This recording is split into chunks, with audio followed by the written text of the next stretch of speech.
Je suis chez moi depuis environ 4 mois. Donc là, je suis à l'espace bureau que j'ai fait chez moi et que j'utilise quotidiennement pour travailler. Donc voilà. J'ai essayé de m'équiper. Salut Zoé. J'ai essayé de m'équiper, entre autres avec un micro, ce qui facilite grandement les visioconférences. Chez Octo, je suis product manager. Donc en gros, je suis le garant du produit, l'espèce de mini PDG d'un produit. Donc je fais chez divers clients. Et en ce moment, je suis plus spécifiquement coach produit. Donc en fait, c'est le même travail, sauf que j'accompagne des product managers chez mon client à grandir et à s'épanouir. Chez Octo, on utilise la suite de Google, mais on a aussi Zoom ou Microsoft Teams et pas mal d'outils qui se sont révélés pendant cette période. Donc on peut parler de Miro, Metro Retro, Klaxoon, etc.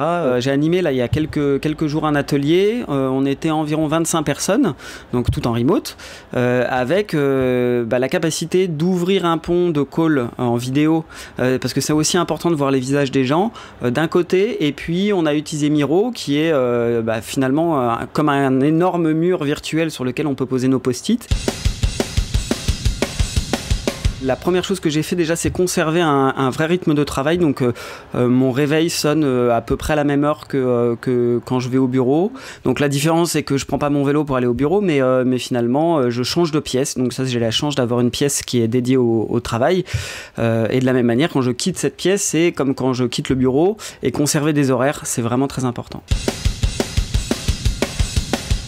Finalement, c'est quand même très agréable de rester chez soi. Ce que j'ai kiffé aussi, mine de rien, c'est faire de la cuisine le midi.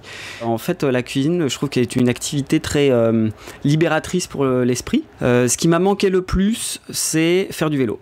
Donc maintenant, je fais que du vélo à titre de loisir, puisque c'est plus un moyen de transport, puisque je travaille chez moi, mais ça m'a beaucoup manqué.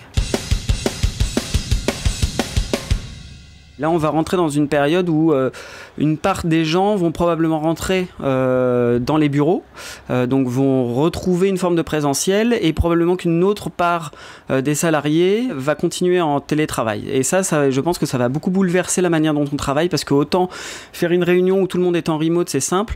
Faire une réunion où des gens se retrouvent dans une salle de réunion qui n'est pas forcément équipée en visioconférence, et puis qui vont avoir la bonne habitude peut-être de remettre des post-it au mur, finalement les gens qui vont être en télétravail ces jours-là vont se retrouver coupés du collectif. Chez Octo, c'est un sujet qui est réfléchi depuis pas mal de temps. Donc l'acceptation, on va dire, sociale dans l'entreprise était déjà acquise pour le télétravail.